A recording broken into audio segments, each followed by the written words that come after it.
لاکھوں لوگ وہ چینل دیکھ رہے ہیں. کسی نے پوچھا اکٹھی 3 طلاقیں کتنی ہوتی ہیں, آپ نے کہا 1. کسی نے پوچھا دلیل کیا ہے, آپ نے کہا صحیح مسلم کی حدیث ہے. یہ لوگ نا میرے کلپ میں یہ چلا دیں گے ساری, اب میرے پاس تو ٹائم نہیں ہے نا, لوگ چلا دیں گے. اب قاری خلیل صاحب کا نا یہ کلپ لگا کے ان کے ریفرنسز مل جائیں گے آپ کو. تو کسی نے پوچھا کہ کیا دلیل ہے, تو محترم نے کہا کہ نبی صحیح مسلم میں آتا ہے, حضرت عبداللہ بن عباس کہتے ہیں نبی کے دور میں اکٹھی 3 طلاقیں ایک سمجھی جاتی تھی.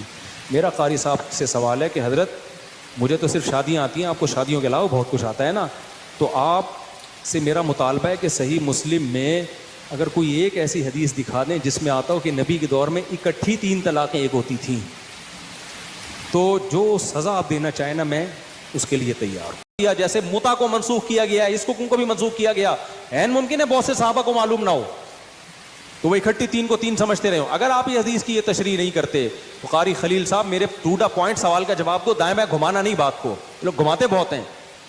اس کا مطلب پھر یہ ہوا کہ حضرت عمر نے اللہ کے حلال کو حرام کیا ہے. پھر کیا بول رہے ہیں, اہل حدیث 2 نمبری کہتا ہے. ارے 2 نمبری بھائی, حلالہ کا اڈا آپ چلاتے ہو, مطلب کہتے ہو مجھے اچھا بھی نہیں لگتا ہے, لیکن کیا کہ اہل حدیث کو 2 نمبری. وہ اہل حدیث جو عورتوں کی عزتوں کے محافظ ہیں, جو 3 طلاق کے بعد جس عورت کی عزت لٹ رہی ہوتی ہے, اللہ کے نبی صلی اللہ علیہ وسلم نے جس فعل پر لعنت بھیجی, لعن اللہ, اللہ کی لعنت ہو حلالہ کرنے والے پر, حلالہ کروانے والے پر. جو اہل حدیث لعنتوں سے بچا رہے ہیں خواتین کو, جو اہل حدیث عورتوں کی عزت لٹنے سے بچا رہے ہیں, ان کو آپ 2 نمبری گئے. 2 نمبری تو آپ جیسے لوگ ہو جو حلالے کے دروازے کھولتے ہو. بلکہ میں کسی ویڈیو میں انشاءاللہ خبر لوں گا مفتی صاحب کی, میں ڈھونڈ رہا تھا ملی نہیں وہ ویڈیو, جس میں انہوں نے حلالے کو, یعنی حلالے کی نیت سے اگر کوئی حلالہ کرتا ہے ملاپ کی نیت سے تو ثواب پائے گا, اس طرح کی بات انہوں نے کہہ رکھی. یہ کتنی بڑی 2 نمبری ہے بھیا, کہ آپ زناکاری کو, جس پر عمر رضی اللہ تعالیٰ عنہ نے کہا کہ رجم کر دوں گا, جس کام پر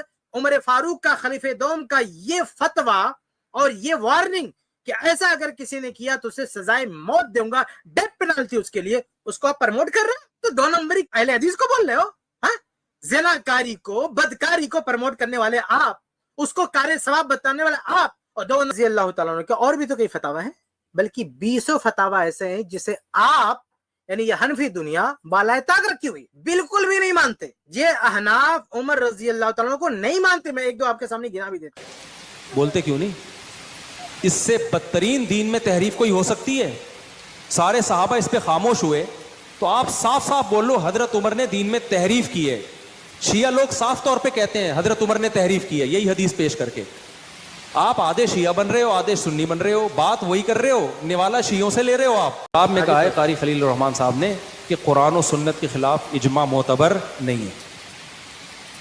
اس کا مطلب یہ ہوا کہ آپ نے یہ فرض کر لیا کہ قرآن و سنت کے خلاف بھی اجماع ہو سکتا ہے, حالانکہ حدیث میں آتا ہے کہ میری امت گمراہی پہ کبھی جمع نہیں ہوگی. قرآن و سنت کے خلاف تو اجماع ہو ہی نہیں سکتا. اس کا مطلب کہ امت گمراہی پہ جمع ہو گئی, قرآن و سنت چھوڑ دیا. تو بھائی صاحب آپ قرآن و سنت کی جو تشریح کر رہے ہو. الحمدللہ رب العالمین والصلاۃ والسلام علی رسول الامین وعلی آلہ وصحبہ اجمعین, اما بعد. دیکھیے مفتی صاحب جو یہ کہہ رہے ہیں کہ یہ کہہ دیا کہ اجماع معتبر نہیں ہے قرآن و حدیث کے خلاف. یہ کہ جب اہل حدیث کہتے ہیں نا کہ اجماع کا اعتبار نہیں کرتے, اس کا یہ مطلب نہیں ہے کہ اجماع کی حجیت نہیں مانتے. اجماع اصل میں فہم پر ہوتا ہے, تو اس سے انکار نہیں ہے. وہ حدیث تو موجود ہے, بلکہ کسی پچھلی اسٹریم میں ہم نے مستدرک حاکم کے حوالے سے اس کو پیش بھی کیا تھا. تو یہ تو مسلم ہے کہ اجماع اگر کسی مسئلے پہ ہو گیا ہے تو وہ معتبر ہے. لیکن قرآن و حدیث کے خلاف اجماع ممکن نہیں ہے. اسی مفہوم کو ادا کرنے کے لیے کہا جاتا ہے کہ یہ اجماع ثابت نہیں ہے. جب یہ کہا جاتا ہے نا, اہل حدیث جب یہ کہتا ہے کہ ہم اس اجماع کو نہیں مانتے ہیں, تو اس کا یہ مطلب نہیں کہ وہ منکر اجماع ہے, بلکہ اس کا اعتراض یہ کہ یہ اجماع ثابت نہیں ہے. بالکل ایسے ہی ہے جیسے اہل حدیث تو بھائی اپنے آپ کو اہل حدیث کہتے ہیں, حدیث کے ماننے والے ہیں, لیکن اس کا یہ مطلب نہیں ہے کہ آپ ضعیف حدیث لے آؤ اور کہو کہ بھائی تم تو اہل حدیث ہو, حدیث ماننے والے مان لو. نہیں, ضعیف حدیث نہیں مانتے. تو حدیث ثابت شدہ ہو سر آنکھوں پر ہے. ایسے اجماع بھی اگر ثابت شدہ ہو, واقعتاً اجماع ثابت ہو, تو کوئی مسئلہ نہیں اس کو ماننے میں. لیکن یہ مفتی طارق مسعود صاحب, جیسا کہ ابھی شیخ سرفراز نے کہا کہ ہر مسئلے میں ان کی عادت ہے مقلدین کی کہ ہر مسئلے میں یہ اجماع کا دعویٰ کرتے پھرتے ہیں. تو حقیقتاً جب ہم یہ کہتے ہیں نا کہ یہ اجماع قرآن و حدیث کے خلاف ہے, معتبر نہیں ہے, مطلب یہ ہوتا ہے کہ یہ ثابت نہیں ہے. اس کے عدم ثبوت کے لیے کئی شواہد بھی ہوتے ہیں. مثال کے طور پر اس کے علماء کا اختلاف موجود ہوتا ہے. یعنی اجماع کا آپ کا دعویٰ ہے اور اجماع کا مطلب سارے علماء متفق ہوں، اور جب اہل علم کا اختلاف موجود ہے، ڈنکے کی چوٹ پر صراحتیں موجود ہے کہ اس مسئلے میں اختلاف ہے، پھر بھی کوئی اجماع کا دعویٰ کرتا پھرے گا تو ہم کیسے مان لیں گے اس کو بھائی؟ تو یہ وہ جو کہتے ہیں نا جھوٹا ہے، جیسے جھوٹی حدیثیں ہیں اللہ کے نبی صلی اللہ علیہ وسلم کے نام پہ جھوٹی حدیثیں گڑھ لی جاتی ہیں، ایسے اجماع کا بھی جھوٹا دعویٰ کیا جاتا ہے کہ اس مسئلے پر اجماع ہے، بلکہ ان لوگوں کا تکیہ کلام بھی بن چکا ہے مقلدین کا۔ ہر مسئلے میں دیکھیں گے کہ اپنی بات کو مضبوط کرنے کے لیے اجماع اجماع اجماع اجماع کرتے ہیں، بلکہ ان کے یہاں بعض دفعہ نا اجماع سے مراد کیا ہوتا ہے، یہ چاروں مسلک والے اگر مانتے ہیں اس کو اجماع بول دیتے ہیں، حالانکہ اس کے باہر علماء نے اختلاف بھی کیا ہو تو اس کا اعتبار ہی نہیں کرتے ہیں۔ تو یہ مسئلہ ہے، اجماع کا کوئی منکر نہیں ہے، لیکن اجماع ثابت ہونا چاہیے، اگر ثابت نہیں ہے تو پھر اس کی کوئی حیثیت نہیں ہے۔ جی آگے، آپ قرآن و سنت کی جو تشریح کر رہے ہو نا، اجماع نے اس تشریح کو کالعدم قرار دے دیا ہے، اس لیے آپ جو حدیث کا مطلب بیان کر رہے ہو اجماع سے پتا چلا اجماع ٹھیک ہے، آپ غلط ہو۔ قسطوں کے کاروبار کے بارے میں یہ بات کہی، پھر کہا کہ عورت کو بھی ہر وقت خلا کا حق حاصل ہے، خلا کا رائٹ حاصل ہے۔ اس سے اگر آپ کی یہ مراد ہے، یہاں پہ رکتے ہیں تھوڑا سا، یہ جو قسطوں کے کاروبار کے بارے میں قانون ہے ہم اس طرف نہیں جائیں گے، لیکن بہرحال اختلاف موجود ہے، اس میں اجماع کا دعویٰ اگر کوئی کر رہا ہے تو یہ بیکار سی بات ہے۔ بہت سارے شیخ البانی رحمہ اللہ نے اس سلسلہ میں ایسے کئی آثار نقل کیے ہیں جہاں پہ اہل علم کا اختلاف موجود ہے، تو وہی ہم کہتے ہیں کہ جہاں پہ اختلاف موجود ہے آپ وہاں پہ کیوں اجماع کا دعویٰ کرتے ہو؟ آپ یہ کہہ سکتے ہیں نا کہ آپ کی یہ دلیل ہے، یہ استدلال ہے، لیکن آپ ہر جگہ اجماع کا دعویٰ کر دو، جہاں دو قول ہے، ایک سے زائد اقوال ہے، وہاں اجماع کا دعویٰ کر دو، اور پھر کوئی اجماع نے اس مفہوم کو متعین کر دیا، ارے بھائی تمہارا یہ کھڑنتو اجماع ہے، یہ تمہارے خام خیالی ہے، تمہارے ذہن میں پک رہا ہے یہ اجماع کا دعویٰ، اس کا علمی دنیا میں اس اجماع کا کوئی وجود نہیں ہے، یہ صرف دعویٰ ہے۔ جیسے کتابوں میں جھوٹی حدیثیں بھی درج ہیں، ایسے کتابوں میں اجماع کے جھوٹے دعوے بھی ملتے ہیں پڑھنے کو، لیکن جس طرح سے نبی صلی اللہ علیہ وسلم کی طرف منسوب جھوٹی بات اور غیر معتبر بات کی کوئی حیثیت نہیں ہوتی ہے، ایسے امت کے علماء اور مجتہدین کی طرف یہ جھوٹی نسبت کہ انہوں نے اجماع کر لیا ہے، اس کی بھی کوئی حیثیت نہیں ہے۔ جی آگے بڑھتے ہیں۔ خلا کا رائٹ حاصل ہے، اس سے اگر آپ کی یہ مراد ہے کہ وہ یک طرفہ خلا، تو اس پہ انجینئر کے خلاف جو میں نے کلپ ریکارڈ کروایا آپ سن لیں۔ پھر آپ نے ٹی وی میں لاکھوں لوگ وہ چینل دیکھ رہے ہیں، کسی نے پوچھا اکٹھی 3 طلاقیں کتنی ہوتی ہیں، آپ نے کہا 1، کسی نے پوچھا دلیل کیا ہے، آپ نے کہا صحیح مسلم کی حدیث ہے۔ یہ لوگ نا میرے کلپ میں یہ چلا دیں گے ساری، اب میرے پاس تو ٹائم نہیں ہے نا، لوگ چلا دیں گے، اب قاری خلیل صاحب کا نا یہ کلپ لگا کے ان کے ریفرنسز مل جائیں گے آپ کو۔ تو کسی نے پوچھا کہ کیا دلیل ہے، تو محترم نے کہا کہ نبی صحیح مسلم میں آتا ہے، حضرت عبداللہ بن عباس کہتے ہیں نبی کے دور میں اکٹھی 3 طلاقیں ایک سمجھی جاتی تھی۔ میرا قاری صاحب سے سوال ہے کہ حضرت مجھے تو صرف شادیاں آتی ہیں، آپ کو شادیوں کے علاوہ بہت کچھ آتا ہے نا، تو آپ سے میرا مطالبہ ہے کہ صحیح مسلم میں اگر کوئی ایک ایسی حدیث دکھا دیں جس میں آتا ہو کہ نبی کے دور میں اکٹھی 3 طلاقیں ایک ہوتی تھیں، تو جو سزا آپ دینا چاہیں نا میں اس کے لیے تیار ہوں۔ ایسی کوئی حدیث اس کائنات میں موجود نہیں۔ اکٹھی کا لفظ آپ نے کیوں لگایا اپنی طرف سے، جبکہ یہ حدیث میں یہ الفاظ موجود نہیں؟ کیوں لگایا آپ نے؟ آپ کہہ سکتے ہو میں نے تشریح میں لگایا ہے، تو پھر نبی کی طرف منسوب کیوں کر رہے ہو اس تشریح کو؟ آپ بولو حدیث میں یہ ہے کہ نبی کے دور میں 3 طلاقیں ایک ہوتی تھیں، اکٹھی اور الگ الگ نہیں ہے، یہ میں اپنی طرف سے تشریح کر رہا ہوں کہ اکٹھی۔ آپ نے اپنی تشریح کو پیغمبر کے کھاتے میں کیوں ڈالا ہے صلی اللہ علیہ وسلم؟ یہ ظلم ہے یا نہیں ہے؟ لوگ تو یہ سمجھیں گے نبی کے دور میں اکٹھی 3 ایک ہوتی تھی اور مولویوں نے اکٹھی 3 کو 3 کر دیا ہے۔ ترجمہ تو آپ وہی کرو نا جو حدیث میں بنتا ہے، پھر آپ اس میں ایڈیشن کرو، بھائی فلانی دلیل کی وجہ سے میں نے اکٹھی کا لفظ بڑھایا، تو آپ نے اکٹھی کا لفظ کیسے؟ حدیث میں آتا ہے علل اطلاق نبی کے دور میں 3 طلاقیں ایک ہوتی تھیں، حضرت عمر نے کیا نافذ کر دیا؟ 3 کو 3۔ بس اس کا جواب یہ کہ ایسی یہاں پہ رکتے ہیں۔ انہوں نے یہاں پہ جو اعتراض کیا نا، یہ ان کا اعتراض نہیں ہے، قاڑوی صاحب وغیرہ اور کئی لوگوں نے اعتراض کیا ہے کہ صحیح مسلم کی حدیث میں اکٹھی کا لفظ کہاں ہے، یعنی 3 طلاق اکٹھی کا لفظ کہاں ہے، آپ نے ترجمہ کیوں کر دیا؟ تو میں آپ کو بتا دوں کہ یہ ترجمہ خود احناف ان کے گھرانے کے لوگوں نے کیا ہے۔ میں ایک حوالہ دے دیتا ہوں، یہ ایک کتاب ہے نا شریعت یا جہالت، جو حقانی صاحب کی کتاب ہے، جو دیوبندی تھے، بلکہ وہ دیوبندیوں کی حمایت میں بہت ساری کتابیں بھی لکھیں، ان کے الفاظ ہے شریعت یا جہالت، ان کی کتاب ہے، صفحہ نمبر 199 پہ لکھتے ہیں کہ حضرت ابوبکر صدیق رضی اللہ عنہ کی خلافت میں اور 2 سال تک حضرت عمر رضی اللہ عنہ کی خلافت میں ایک ساتھ 3 طلاقیں دینے کو ایک خیال کیا جاتا ہے۔ یہ سوال یہ ہے کہ آپ کے حنفی شخص نے، آپ کے گھرانے کے لوگوں نے یہ ایک ساتھ ترجمہ کہاں سے لیا ہے؟ اگر یہ حدیث میں اس کی گنجائش نہیں تو ساری لعنتیں پہلے اپنے گھر پہ برساؤ نا، کہ ان لوگوں نے بھی یہ باقاعدہ ترجمہ کر رکھا ہے۔ ایسے بریلیوں نے بھی یہ ترجمہ کر رکھا. تو دیوبندی اور بریلوی حضرات ان لوگوں نے بھی باقاعدہ یہ ترجمہ کر رکھا ہے کہ اس سے اکٹھی جو ہے مراد ہے. دوسری بات یہ کہ آپ جو ہے اجماع کا دعویٰ کرتے ہیں نا کہ بھائی اجماع ہے. سوال یہ ہے کہ اس حدیث میں 3 طلاق سے مراد اکٹھی 3 طلاق ہے. اس کے برخلاف مفتی صاحب آپ کے علاوہ، مقلدین کے علاوہ، آپ جیسے لوگ علاوہ اس 1400 سال میں کس نے یہ کہا ہے کہ یہ 3 طلاق مراد نہیں ہے ایک ساتھ؟ ہاں، یہ کس نے یہ دعویٰ کیا ہے؟ یعنی اس مفہوم پر تو پوری امت کا اتفاق ہے. اس سے مراد کیا ہے کہ اکٹھی دی گئی 3 طلاق مراد ہے.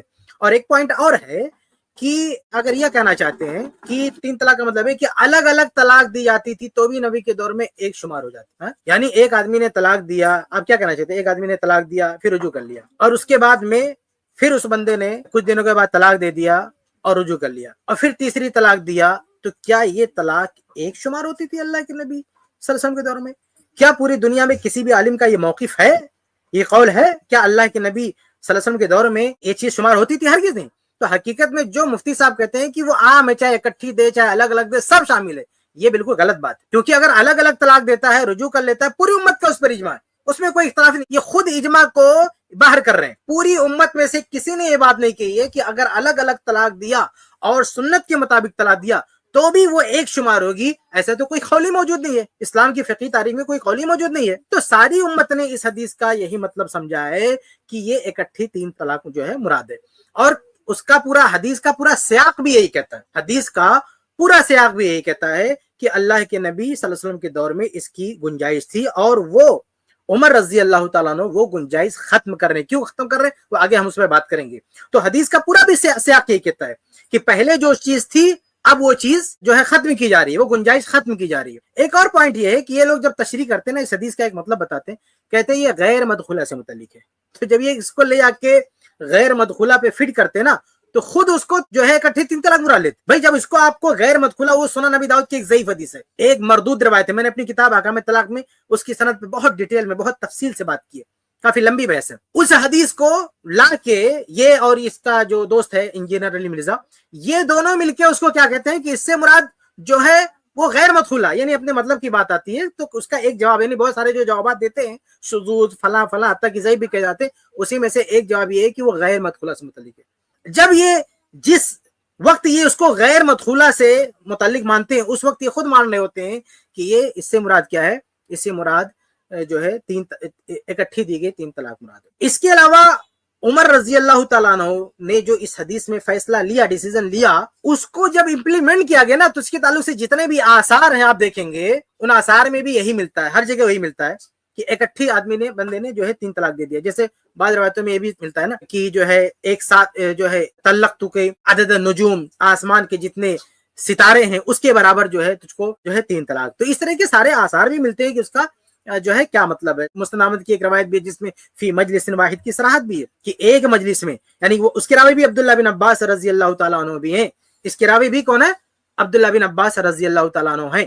دونوں حدیث کے راوی عبداللہ بن عباس رضی اللہ تعالیٰ عنہ. تو حدیث کے راوی ہیں، حدیث کی تشریح ہوتی ہے. اور دوسری حدیث میں، اور یہ کوئی مطلب اگر کوئی اپنی فہم لائے نا، اپنے من سے کوئی بات لائے تو یہ کسی حد تک کہا جا سکتا ہے کہ اپنی بات حدیث میں کیوں ڈال لو، لیکن وہ دوسری حدیث میں ہی وہ بات ہے.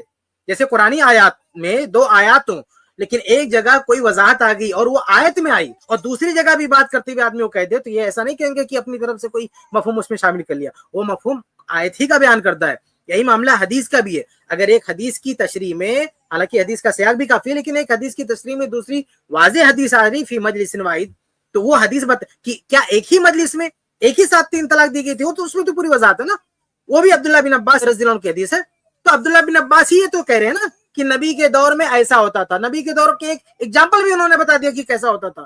تو یہ بہت ہی واضح دلائل موجود ہیں کہ اس سے مراد کیا ہے. سیاق بھی کہتا ہے، حدیث کی بھی شرح کرتی ہے، امت کا اجماع اتفاقی فہم بھی ہے، سب کچھ ہے، اجماع بھی ہے، حدیث بھی ہے، سب کچھ ہے، اور ان کے گھر کا ترجمہ بھی ہے. پھر کیا پرابلم؟ پھر آپ کو کیا دقت ہے بھائی حدیث کی تشریح حدیث سے بھی ہو رہی ہے، حدیث کی تشریح سیاق سے بھی ہو رہی ہے، حدیث کی تشریح اس مفہوم پہ پوری امت کا اجماع ہے. یہ کچھ دنوں سے یہ جو دیوبندی حضرات ہیں، یہ تقلیدی حضرات ہیں بر صغیر کے، ان لوگوں نے یہ شوشہ چھوڑا ہے کہ نہیں، اس سے مراد جو ہے اس میں اکٹھا دکھاؤ، ورنہ اس سے پہلے کسی نے ایسا شوشہ جو ہے نہیں چھوڑا ہے. اور اگر اس طرح سے حرام پرستی کی بات کی جائے، جو قرآن میں ہے نا 2 طلاق کے بعد جو تیسری طلاق کا ذکر ہے، تو آپ ترجمہ کیوں کہتے ہو کہ قرآن کہتا ہے کہ 3 طلاق دے دیا تو اس کے بعد جو ہے آپ رجوع نہیں کر سکتے؟ وہاں کیا 3 کا لفظ ہے؟ اس میں تو یہ ہے نا 2 طلاق کا ذکر، اس کے بعد کہ اب اگر کسی نے طلاق دیا، اب وہاں کوئی ذکر نہیں، 3 بتاؤ، اس میں کدھر 3 کا لفظ ہے؟ وہ آیت الگ ہے، تیسری طلاق کی جہاں بات ہو رہی ہے وہ الگ آیت ہے، لیکن اس کا ترجمہ کرتے تو یہ کہا جاتا نا کہ اب اگر کسی نے طلاق دے دیا، کسی نے تیسری طلاق دے دیا، جو ہے اب وہ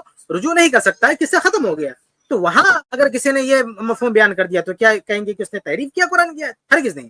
تو بہرحال کہنے کا مطلب یہ کہ یہ جو ترجمے پر انہوں نے نکر کیے تو پہلے اپنے گھر کی خبر لیں، آپ کے گھر والوں نے بھی یہی ترجمہ کیا اور یہی صحیح بھی ہے۔ آگے بڑھتے آگے چلائیں۔ ترجمہ تو آپ وہی کرو نا جو حدیث میں بنتا ہے، پھر آپ اس میں ایڈیشن کرو، بھائی فلانی دلیل کی وجہ سے میں نے اکٹھی کا لفظ بڑھایا، تو آپ نے اکٹھی کا لفظ کیسے؟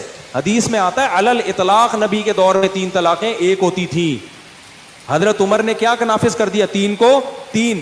اس کا جواب یہ ہے کہ ایسی ہی حدیث متع کے بارے میں بھی ہے۔ جابر بن عبداللہ کہتے ہیں نبی کے دور میں ہم متع کیا کرتے تھے، ابو بکر کے دور میں متع کیا کرتے تھے، عمر نے کیا کیا؟ متع پر پابندی لگا دی۔ تو ہم کہتے ہیں جو اس کا جواب ہے وہی اس کا جواب۔ کیا جواب ہے اس کا؟ بھائی متع کے نبی کیا ہے، نبی کے آرڈر سے نہیں کیا متع کسی نے، معاذ اللہ، حرام ہو گیا تھا پہلے ہی، بہت سے لوگوں کو علم نہیں تھا اس لیے انہوں نے کیا، ان کو نہیں پتا تھا حرام ہے۔ ایسے ہی صحیح حدیث سے یہ بات ثابت ہے کہ زمانے جاہلیت میں جب کوئی اکٹھی طلاقیں دیتا تھا، چاہے 1 یا 10 طلاقیں دے دے، وہ ایک ہی سمجھی جاتی تھی۔ تو جب قرآن کی آیتیں نازل ہوئی الطلاق مرتان، قرآن نے اس حکم کو منسوخ کر دیا، جیسے متع کو منسوخ کیا گیا اس حکم کو بھی منسوخ کیا گیا۔ عین ممکن ہے بہت سے صحابہ کو معلوم نہ ہو تو وہ اکٹھی 3 کو 3 سمجھتے رہے ہو۔ اگر آپ یہ حدیث کی یہ تشریح نہیں کرتے تو قاری خلیل صاحب میرے ٹو دا پوائنٹ سوال کا جواب دو، دائیں بائیں گھمانا نہیں بات کو، لوگ گھماتے بہت ہیں۔ اس کا مطلب پھر یہ ہوا کہ حضرت عمر نے اللہ کے حلال کو حرام کیا ہے۔ پھر انہوں نے اس سے پہلے جو اعتراض کیا ہے بڑا مشہور اعتراض ہے اور یہ بار بار پیش کرتے ہیں کہ صحیح مسلم میں متع کے بارے میں بھی ایسی حدیث ہے، اس کا کیا جواب ہے؟ مفتی صاحب پوچھتے ہیں اس کا کیا جواب؟ اس کا 2 جواب ہے، سنیں۔ پہلی بات یہ ہے کہ طلاق سے متعلق جو روایت ہے کہ عہد رسالت میں 3 طلاق ایک شمار ہوتی تھی، عہد رسالت میں 3 طلاق ایک شمار ہوتی تھی، ہم وہی ترجمہ کرتے ہیں جو اس میں ہے روایت میں، عہد رسالت میں 3 طلاق ایک شمار ہوتی تھی، اور آگے حدیث میں فوراً کیا ہے کہ عہد صدیقی میں بھی 3 طلاق ایک شمار ہوتی تھی۔ اس روایت میں کہیں بھی ایسا نہیں ہے، نہ کسی اور روایت میں ہے کہ یہ حکم منسوخ ہوا، سمجھ رہے؟ یعنی عہد رسالت میں 3 طلاق، وہ جو زمانے جاہلیت کی بات بیچ میں لے آیا نا، وہ زمانے جاہلیت کی بات تو الگ ہی ہے، اسلام کی بات ہو رہی ہے۔ اسلام نے جو لا دیا، جو قانون دیا کہ 3 طلاق جو ہے ایک شمار ہوگی، اکٹھی کسی نے دے دیا تو ایک شمار ہوگی، تو یہ جو بات ہے کہ 3 طلاق کو ایک شمار ہونا، اس کے برخلاف کوئی ناسخ موجود نہیں ہے۔ مفتی صاحب کی ہم بات مان لیتے ہیں کہ متع والی بات، طلاق والی بات دونوں ایک طرح سے ہے، لیکن دونوں میں 2 فرق ہے۔ اگر یہ 2 فرق نہ ہوتا نا تو ہم کہتے دونوں ایک طرح سے۔ پہلا فرق یہ ہے کہ طلاق والی حدیث کا کوئی ناسخ نہیں ہے، جبکہ متع والی حدیث کا ناسخ موجود ہے، صحیح اور صریح حدیث موجود ہے کہ نسخ کی دلیل موجود ہے، جبکہ 3 طلاق ایک ہوتی تھی، اس حکم کو منسوخ کیا گیا ہو، یعنی اللہ کے نبی صلی اللہ علیہ وسلم کے دور میں جو 3 طلاق ایک شمار ہوتی تھی، اس حکم کو منسوخ کیا گیا، اس کی کوئی نص، کوئی دلیل موجود نہیں ہے کہ یہ منسوخ کیا گیا، جبکہ متع کے بارے میں ناسخ موجود ہے۔ مفتی صاحب بھی انکار نہیں کر سکتے۔ تو بھائی جس کے بارے میں ناسخ موجود ہے اور جس کے بارے میں ناسخ موجود نہیں ہے، دونوں کو آپ ایک جیسا کیسے کر سکتے ہیں؟ تو طلاق کے بارے میں ناسخ موجود نہیں ہے، اس لیے وہ حکم برقرار رہے گا، اور متع کے بارے میں چونکہ ناسخ موجود ہے اس لیے وہ حکم برقرار نہیں رہے گا۔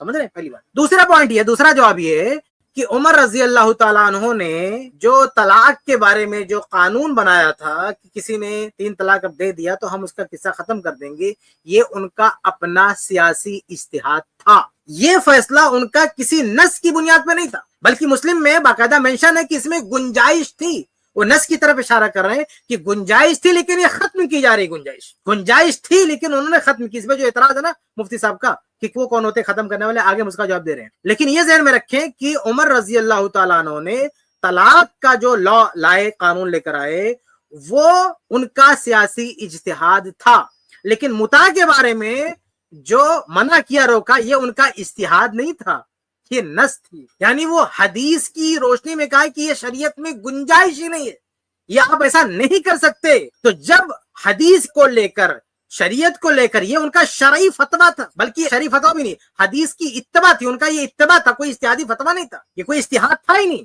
یعنی متع سے جو منع کیا یہ عمر رضی اللہ عنہ کا اجتہاد تھا ہی نہیں، نہ سیاسی نہ فقہی کسی لحاظ سے، یہ تو ڈائریکٹ حدیث کی اتباع ہے، حدیث کی پیروی ہے۔ جب جو ہے حدیث موجود ہے کہ متع جو ہے بند ہو گیا ہے، اس کو منع کر دیا گیا، تو اب اس پہ عمل نہیں ہو سکتا، تو جو نافذ کیا وہ حدیث پر جو ہے عمل کرنے پر امت کو لگایا، جو لوگ اس حدیث سے واقف نہیں تھے۔ تو یہ دوسرا فرق کیا ہے کہ متع کے بارے میں عمر رضی اللہ عنہ کوئی اجتہاد نہیں کر رہے ہیں بلکہ حدیث میں لا رہے ہیں، اور متع کے بارے میں حدیث مینشن بھی کر رہے ہیں۔ چنانچہ ابن ماجہ کی روایت میں اجازت تھی ثم حرمہ، پھر اسے حرام کر دیا گیا۔ تو آپ دیکھیں اس میں عمر رضی اللہ تعالیٰ عنہ کے جو الفاظ ہے کہ یہ متع حلال تھا اور حرام کر دیا گیا، تو حلال اور حرام یہ دونوں منسوب کریں شریعت کی طرف کہ شریعت میں ایسے ہی ہے، لیکن طلاق کے بارے میں وہ اجتہاد کرے کہ نہیں شریعت میں تو ہے 3 کی گنجائش کی 1 ہوگی، لیکن یہ گنجائش ختم کی جا رہی ہے، ہم اس کو نافذ کر رہے ہیں، کیونکہ لوگوں نے اس میں جلد بازی کی وجہ بھی بتا رہے ہیں کہ جلد بازی کر رہے ہیں لوگ، اس کا مطلب یہ کہ بہت زیادہ طلاق دے رہے ہیں۔ تو مفتی صاحب اس کا 2 جواب ہے، میں پھر سے شارٹ میں دہرا دیتا ہوں۔ پہلا جواب یہ ہے کہ طلاق کی حدیث کا کوئی ناسخ موجود نہیں ہے، متع کی حدیث کا ناسخ موجود ہے، یہ دونوں میں فرق ہے۔ دوسرا جواب یہ ہے کہ طلاق والے کیس میں عمر رضی اللہ تعالیٰ عنہ کا جو فیصلہ تھا وہ اجتہادی سیاسی اجتہاد تھا، لیکن متع کے بارے میں عمر رضی اللہ عنہ کا جو فیصلہ تھا وہ اجتہاد پر مبنی نہیں تھا، وہ ڈائریکٹ نص پر مبنی تھا۔ جس کا مطلب یہ نکلتا ہے کہ طلاق سے متعلق شریعت کا اصل جو حکم ہے وہ کچھ اور ہے اور وہ منسوخ نہیں ہوا ہے، لیکن متع کے بارے میں جو حکم ہے وہ منسوخ ہو چکا ہے۔ اس لیے عمر رضی اللہ تعالیٰ عنہ نے جو متع کے بارے میں فیصلہ کیا وہ نص پر امت کو لایا ہے، وہ قیامت تک ویسے ہی رہے گا، لیکن طلاق کے بارے میں عمر رضی اللہ عنہ نے جو اجتہاد کیا وہ سیاسی پولیٹیکل سیاسی اور ایک سرکاری فرمان تھا، اس لیے وہ شریعت کی حیثیت نہیں رکھتا، وہ ایک قانون کی اس کی حیثیت ہے، شرعی حیثیت نہیں، قانونی حیثیت ہے، جب تک وہ قانون ہے، جب تک وہ لا ہے، ٹھیک ہے۔ تو یہ دونوں میں جو ہے فرق ہے۔ اب آگے بڑھتے ہیں، جو انہوں نے یہ کہا کہ ان کو کیا اختیار ہے کہ شریعت بدل دیا، تو ہم ان سے سن لیتے ہیں، پھر انشاءاللہ ہم اس پہ آتے ہیں۔ چلیے آگے بڑھتے ہیں۔ لوگ گھماتے بہت ہیں، اس کا مطلب پھر یہ ہوا کہ حضرت عمر نے اللہ کے حلال کو حرام کیا ہے، پھر سمجھتے ہو کہ نبی کے حکم پہ معاذ اللہ ایسا کوئی نہیں ہے، نبی کے حکم پہ، نبی کے دور میں تو 3 طلاقیں کتنی ہوتی تھیں؟ 3 ہوتی تھیں، یعنی آپ کی حدیث کے مطابق نبی کے دور میں 3 طلاقیں کتنی ہوتی تھیں؟ 1۔ مرد کو رجوع کا حق تھا، حضرت عمر نے سیاستاً پابندی لگا دی تاکہ لوگ طلاقیں نہ دیں، اور 3 کو 3 نافذ کیا۔ تو یہ سیاست ہے یا دین میں تحریف ہے؟ اس کا جواب چاہیے مجھے قاری خلیل الرحمان صاحب سے، جو مجھے کہہ رہے ہیں کہ اس کو شادیوں ہم جواب دیتے ہیں نا اس کے علاوہ کچھ بھی۔ دیکھیں کتنا زہریلا سوال ہے ان کا کہ یہ سیاست ہے یا دین میں تحریف ہے۔ اس کا میں 2 جواب دوں گا آپ کے سامنے۔ پہلا جواب یہ کہ آپ سزا کے لیے جو قوانین ہوتے ہیں اس کا مطلب آپ نہیں سمجھتے، آپ یہ کہنا چاہتے ہیں کہ عمر رضی اللہ تعالیٰ کون ہوتے ہیں کہ حرام کرنے، بلکہ آگے انہوں نے کہا بھی تھوڑا سا اور سن لیتے، چلیے آگے بھی سن لیتے، آگے تھوڑا چلا نا وہ بھی سن لیتے ہیں، آگے کچھ الفاظ ہیں انہوں نے کہ بیوی کو حرام کرنے والے کون، ایسے کچھ الفاظ ہیں، تھوڑا چلا دیں۔ 3 کو 3 نافذ کیا، تو یہ سیاست ہے یا دین میں تحریف ہے؟ اس کا جواب چاہیے مجھے قاری خلیل الرحمان صاحب سے، جو مجھے کہہ رہے ہیں کہ اس کو شادیوں کے علاوہ کچھ بھی نہیں آتا۔ قاری صاحب مجھے اس کا جواب چاہیے کہ یہ سیاست ہے یا دین میں تحریف ہے؟ بولو نا۔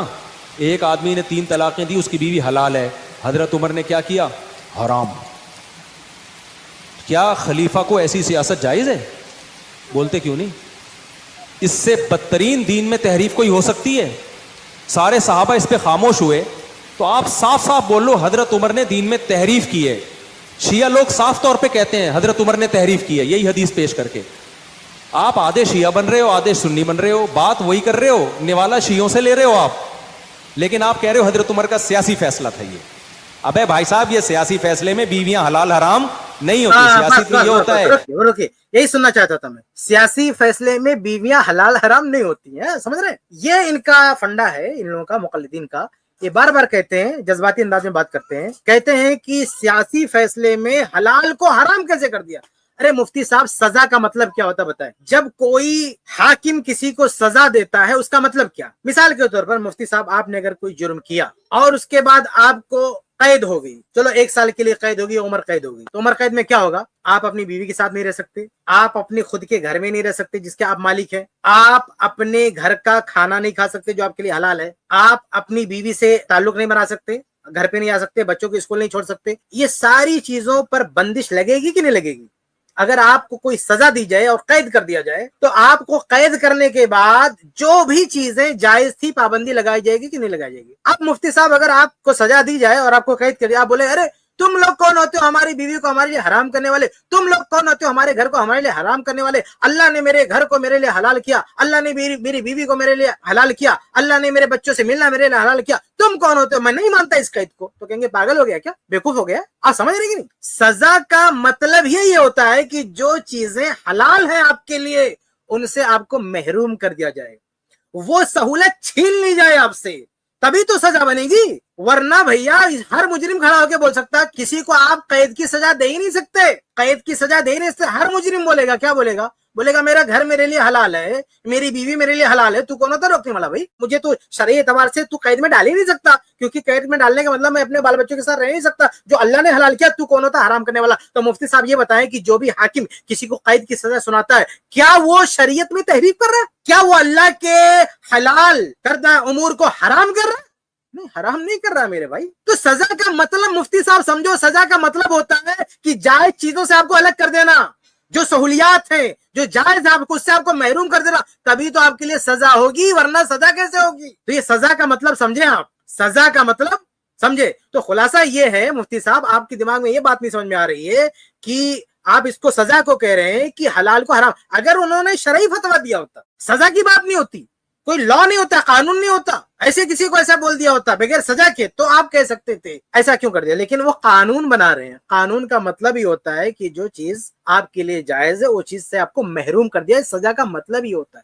اس لیے یہ کہنا کہ یہ تحریف ہے، غلط ہے۔ انہوں نے کہا کہ سیاستاً بیوی کو حلال حرام نہیں کیا سکتا، یہ سیاستاً نہیں، یہ بطور سزا ہے، یہ بطور سزا ہے۔ اور جو قانون بنائے گا اس کو قانون کو آپ سیاسی بول سکتے ہیں۔ تو سیاسی جب قانون بنتا ہے تو اس میں حلال چیزوں سے آپ کو دور کیا آتا ہے، لیکن اس کو حرام نہیں کیا آتا۔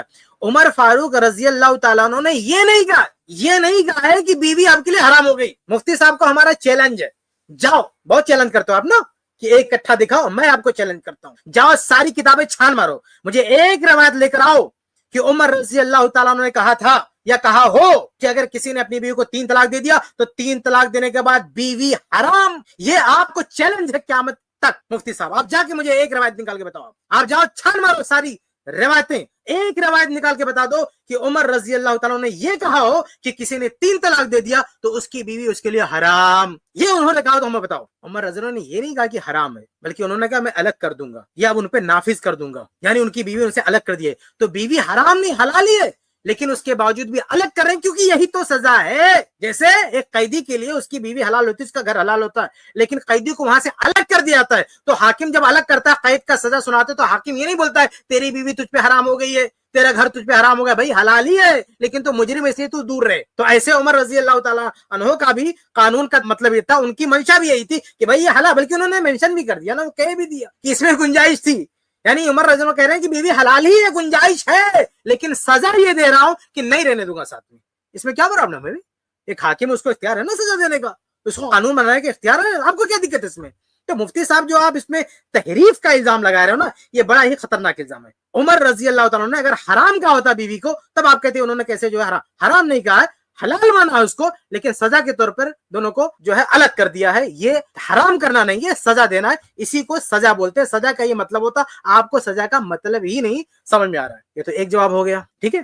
اب دوسرا جواب یہ ہے کہ عمر رضی اللہ تعالیٰ عنہ کے کئی ایسے فتاوی ہیں جس کو اگر ہم تھوڑی دیر کے لیے مان لیں، تھوڑی دیر کے جو مفتی صاحب کہہ رہے ہیں نا کہ انہوں نے کوئی فتویٰ دیا، تھوڑی دیر کے لیے مان لیں، تو سوال یہ ہے کہ عمر رضی اللہ تعالیٰ عنہ کے اور بھی تو کئی فتاوی ہیں، بلکہ 20 فتاوی ایسے ہیں جسے آپ یعنی یہ حنفی دنیا بالائے طاق رکھی ہوئی بالکل بھی نہیں مانتے۔ یہ احناف عمر رضی اللہ تعالیٰ کو نہیں مانتے، میں ایک دو آپ کے سامنے گنا بھی دیتا ہوں۔ اس میں آپ کا یہ جوش کہاں چلا جاتا؟ یعنی اس میں آپ عمر رضی اللہ کو نہیں فالو کرتے، تو کیا آپ لوگ ان تمام معاملات میں عمر رضی اللہ تعالیٰ عنہ پر معاذ اللہ تحریف کا الزام لگا رہے ہیں؟ ایک صحابی کی عظمت اور یہ جذباتی باتیں صرف طلاق کے مسئلے میں ہی کیوں، جب عمر رضی اللہ تعالیٰ عنہ کے دوسرے مسائل آپ کے سامنے پیش کیے جاتے ہیں جن کو آپ نہیں مانتے، وہاں آپ یہ کیوں نہیں کہتے کہ عمر رضی اللہ تعالیٰ عنہ نے تحریف کیا؟ معاذ اللہ، ہمت ہو تو کہہ کے بتاؤ۔ اب آئیے میں آپ کے سامنے مثالیں دے دوں کہاں یہ لوگ پیش کرتے ہیں۔ میں ایک دو آپ کے سامنے پیش کرتا ہوں، ذرا دیکھیں۔ جیسے ایک مثال یہ ہے کہ آپ فقہ حنفی میں آپ پائیں گے کہ یہ لوگ امام کے پیچھے